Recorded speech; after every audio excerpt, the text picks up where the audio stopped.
Hello friends, welcome to my channel bake and more. আজকে আমি একটি সাবেকি রান্না শেয়ার করব, তা হলো লাউ চিংড়ি।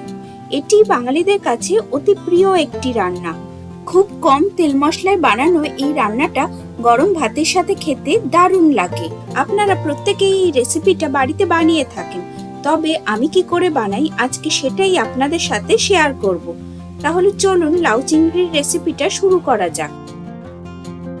লাউ চিংড়ি বানাবার জন্য এখানে আমি মাঝারি সাইজের একটি কচি লাউ নিয়েছি। এবার আমি এই লাউটাকে অর্ধেক করে কেটে নেব। তারপরে প্রত্যেকটা অর্ধেক ভাগকে আরো 4টে টুকরোয় কেটে নেব। এবার আমি লাউয়ের খোসাটাকে ছাড়িয়ে নিচ্ছি।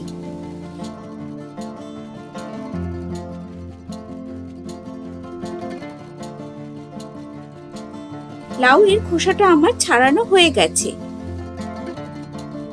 এবার আমি খোসা ছাড়িয়ে নেওয়া লাউয়ের টুকরোগুলোকে জল দিয়ে ভালো করে ধুয়ে নেব। এবার লাউয়ের টুকরোগুলোকে ঝিরিঝিরি করে কেটে নেব।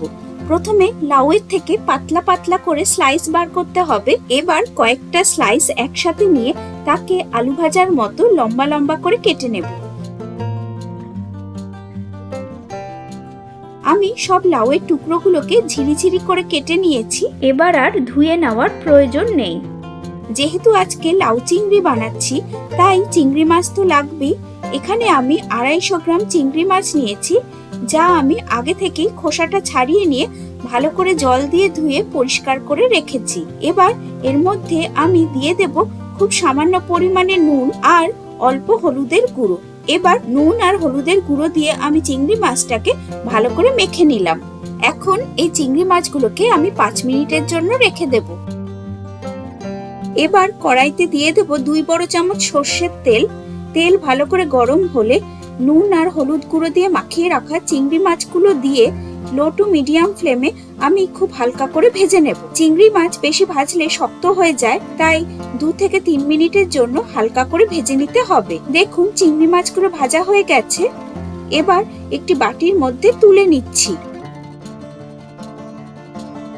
এবার চিংড়ি মাছ ভেজে নেওয়ার ওই তেলে দিয়ে দিলাম 1 চামচ গোটা জিরে, 2টো চিড়ে রাখা কাঁচা লঙ্কা আর 2টো তেজপাতা।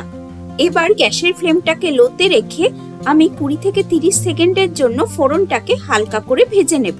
ফোড়ন থেকে যখন হালকা গন্ধ বের হয়ে আসবে, তখন এতে দিয়ে দেব কেটে রাখা লাউ। এবার ফ্লেমটাকে মিডিয়ামে রেখে আমি লাউটাকে 2 থেকে 3 মিনিটের জন্য হালকা করে নাড়াচাড়া করে নেব।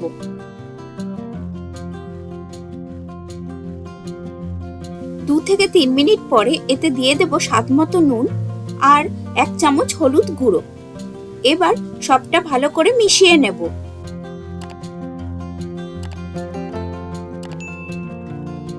এবার লো টু মিডিয়াম ফ্লেমে ঢাকা চাপা দিয়ে রান্না করে নেব। দেখুন নুন দেওয়ার ফলে লাউ থেকে প্রচুর পরিমাণে জল বেরিয়েছে, আর তাতেই লাউটা ভালো করে সেদ্ধ হয়ে যাবে। তাই বাইরে থেকে এক্সট্রা জল দিয়ে লাউটাকে সেদ্ধ করার দরকার নেই। আবার ঢাকা চাপা দিয়ে লাউটাকে ভালো করে সেদ্ধ করে নেব। দেখুন প্রায় 5 মিনিট পরে লাউটা ভালো করে সেদ্ধ হয়ে গেছে। এবার গ্যাসের ফ্লেমটা বাড়িয়ে দিয়ে আমি লাউয়ের জলটাকে শুকিয়ে নেব। জলটা বেশ কিছুটা শুকিয়ে এলে আগে থেকে ভেজে রাখা চিংড়ি মাছটা দিয়ে দিলাম। এবার চিংড়ি মাছটা লাউয়ের সাথে ভালো করে মিশিয়ে নেব। আমার নুন কিছুটা কম লাগছিল বলে আরো কিছুটা নুন দিলাম। এবার 2টো কাঁচা লঙ্কা দিয়ে সবটা ভালো করে মিশিয়ে নেব।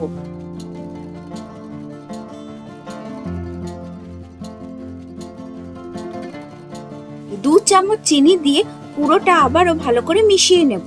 এই সময় আপনারা নুন, মিষ্টি আর ঝালটা একবার চেক করে নেবেন। তবে বাঙালি লাউ চিংড়ি হালকা মিষ্টি মিষ্টি খেতেই বেশি ভালো লাগে। এবার ফ্লেমটা হাই করে দিয়ে আমি লাউটাকে আরো কিছুটা টেনে নেব, যাতে পুরো জলটা শুকিয়ে যায়। দেখুন লাউ চিংড়িটা মাখো মাখো হয়ে এসেছে। এবার 2 বড় চামচ ধনেপাতা কুচি দিয়ে আমি ভালো করে মিশিয়ে নিলাম। এবার গ্যাসের ফ্লেমটাকে বন্ধ করে দিয়ে ঢাকা চাপা দিয়ে 5 মিনিটের জন্য স্ট্যান্ডিং টাইমে রেখে দেব। তারপরে পরিবেশন করব।